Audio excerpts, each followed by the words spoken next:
ሰላም ጤና ይስጥልን ክቡራን የዩቲዩብ ቤተሰቦች፣ የሰዓቱን አጫጭር መረጃዎች እየቀርብ ያለው እስከ ፍጻሜው አብራችሁን ቆዩ።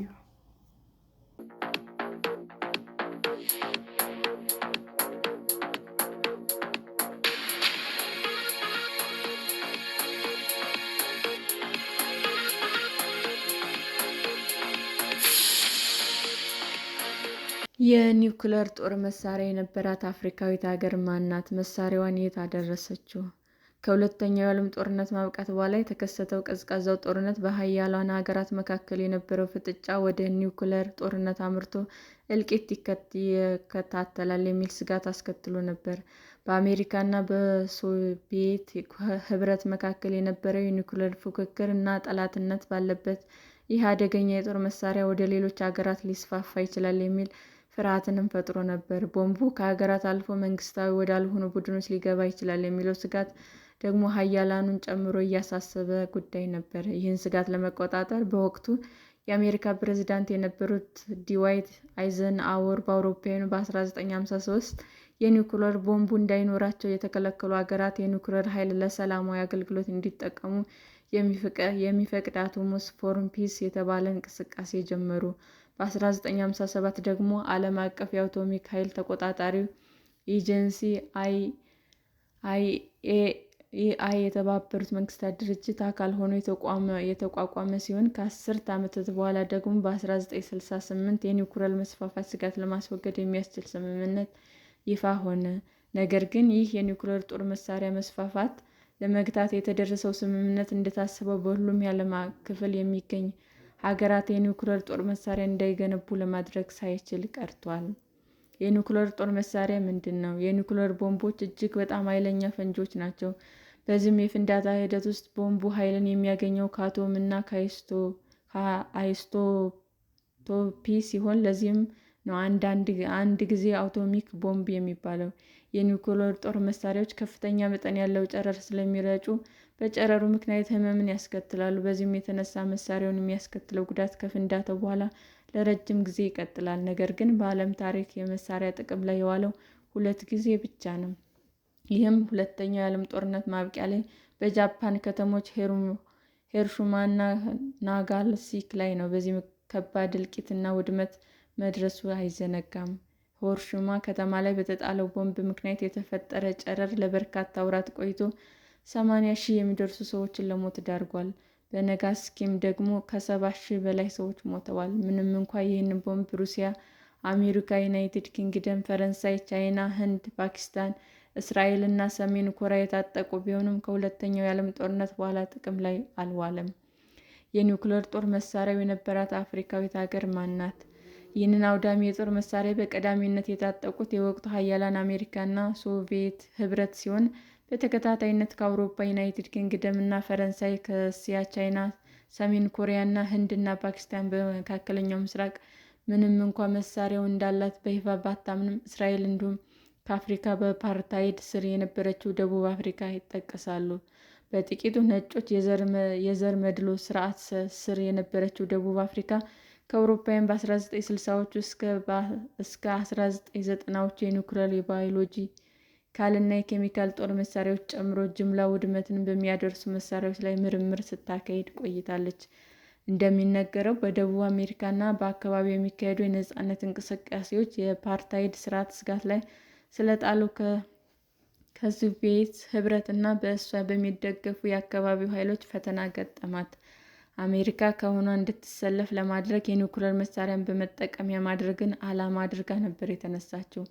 ደቡብ አፍሪካ አደገኛውን የጦር መሳሪያ በጦር ሜዳ ላይ ለመጠቀም ሳይሆን ከየአቅጣጫው በዘር መድሎ ስርዓቷ ላይ የሚደርስባትን ጫና ለማርገብ እንደ መከላከያ ይዛው ነበር። በዚህም እስከ 6 የሚደርሱ የኒውክለር አረሮችን በድብቅ አዘጋጅታ ነበር። ደቡብ አፍሪካ የኒውክለር ጦር መሳሪያውን በመገንባት ሂደት ውስጥ የአሜሪካ፣ የፓኪስታን፣ የእስራኤል እና የታይዋን ባለሙያዎች በተለያየ ሁኔታ ተሳትፈዋል። ለኒውክለር ጦር መሳሪያ ግብዓት የሚውለው ዋነኛው ማዕድን ዩራኒየም ባለቤት የሆነችው ደቡብ አፍሪካ የጦር መሳሪያውን በእጇ ካስገባች በኋላ ጠቅላይ ሚኒስትሯ የነበሩት ፒ.ደብልዩ ቦታ የመሳሪያዎችን ጠቀሜታ በተመለከተ ወታደራዊ ሳይሆን በዋናነት በዓለም አቀፍ ደረጃ የሚኖራት የመደራደር አቅም ከፍ የሚያደርግ ፖለቲካዊ መሳሪያ ነው ብለውታል። ደቡብ አፍሪካ አቅሟ በዙሪያዋ ባሉ ሀገራት በሶቪየት እና በኩባ በሚደገፈው የነፃነት እንቅስቃሴዎች እየተፈተነ በመጣበት ጊዜ በእጇ ያሉትን የኒውክሌር አረሮችን አስፈላጊነት እያከተመ ለስርዓቱም አደጋ የሚያመጣ መሆኑን በመገንዘቧ ለማስወገድ ማሰብ ጀመረች። የአፓርታይድ ፍጻሜ ሲቃረብ የደቡብ አፍሪካ መንግስት በራሱ ተነሳሽነት ቀድሞ አውዳሚዎቹ የጦር መሳሪያዎችን ማስወገዱ በቀጠናውና በዓለም አቀፍ ፖለቲካ ውስጥ መተማመን ለመገንባት እና ተቀባይነት ለማግኘት ወሳኝ እርምጃ ነበር። በዚህም የአፓርታይድ ስርዓት አብቅቶ የብዙኃን የጥቁሮች መንግስት በደቡብ አፍሪካ ከመቋቋሙ በፊት ያሏትን የኒውክሌር ቦምቦች አስወግዳ ስታካሄድ የነበረውን የጦር መሳሪያዎችን ግንባታ ፕሮግራም በፍቃዱ አቆመች። ከዚያም በአውሮፓውያኑ በ1991 የኒውክሌር ጦር መስፋፋት መከላከል ስምምነት ፈራሚ ሆና ዓለም አቀፍ የአቶሚክ ኢነርጂ ኤጀንሲ በሀገሪቱ ውስጥ ያካሄደውን ፍተሻ በ1994 አጠናቆ ደቡብ አፍሪካ በእጇ ላይ ያለውን የኒውክሌር ጦር መሳሪያዎች መወገዳቸውንም አረጋግጧል። በዚህም አፍሪካ ውስጥ የኒውክሌር ጦር መሳሪያ በመታጠቅ ቀዳሚ የነበረችው ደቡብ አፍሪካ ለዓመታት ያካሄደችውን መርሃ ግብር ሙሉ ለሙሉ በማቆም የዓለም የአውዳሚ መሳሪያ ባለቤት ከሆኑ ሀገራት ዝርዝር ውስጥ ወጣች። ዩራኒየም በየትኛው የአፍሪካ ሀገራት ይመረታል? አፍሪካ በምድራችን ላይ በተለያዩ የተፈጥሮ ማዕድናትና ሀብቶች ከበለጸጉ አህጉራት መካከል በቀዳሚነት ከሚጠቀሱ ውስጥ ናት። ለኒውክሌር ጦር መሳሪያ ወሳኝ የሆነው ዩራኒየም በበርካታ የአፍሪካ ሀገራት ውስጥ ይገኛል። በሁለተኛው የዓለም ጦርነት ማብቂያ ወቅት አሜሪካ የመጀመሪያውን የኒውክሌር ቦምብ ጥቃት በጃፓን ከተሞች ላይ ስትፈጽም ለቦምቦቹ መሳሪያ የዋለው ዩራኒየም ከዲሞክራቲክ ኮንጎ የተገኘ መሆኑ ይነገራል። ዩራኒየም ማዕድን በተለያዩ ደረጃዎች ተጣርቶ ለኒውክሌር ጦር መሳሪያ የሚውል ሲሆን የተለያዩ ሀገራት ማዕድኑን እንዳላቸው ይታመናል። ይህንን ማዕድን ከሚያመርቱ 10 ዋነኛ ሀገራት መካከል 3ቱ የአፍሪካውያን ናሚቢያ፣ ኒጀር እና ደቡብ አፍሪካ ናቸው። ማዕድኑ ለተለያዩ አገልግሎቶች የሚውል ቢሆንም ለአውዳሚ ተግባር ጥቅም ላይ እንዳይውልም በዓለም አቀፍ የአቶሚክ ኃይል ኤጀንሲ አማካኝነት ቁጥጥር ይደረግበታል።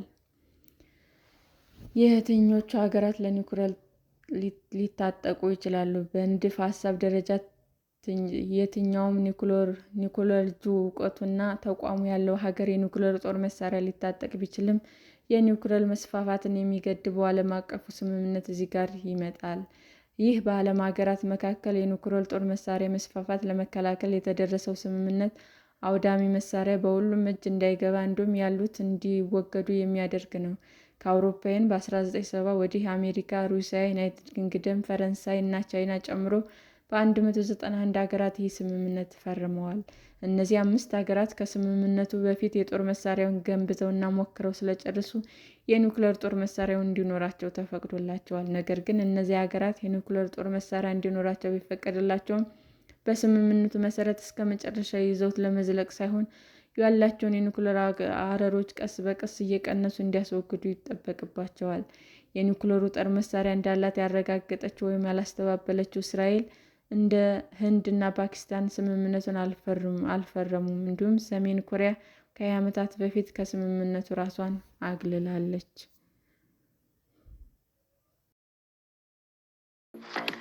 ሰላም ጤና ይስጥልን ውድ የዩቲዩብ ቤተሰቦቼ እንዴት ናችሁ?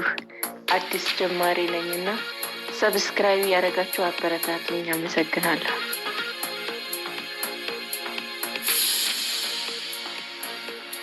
ክቡራን የዩቲዩብ አድማጮቻችን ለሰዓቱ ያቀረብኩላችሁ አጫጭር መረጃዎች ይህንን ይመስል ነበር። በሌላ መረጃ እስክንገናኝ ሼር፣ ላይክ፣ ሰብስክራይብ እንዲሁም ቢቀርብልን የምትሉት መረጃ ካለ ኮመንት እያደረጋችሁ ቸር ቆዩን።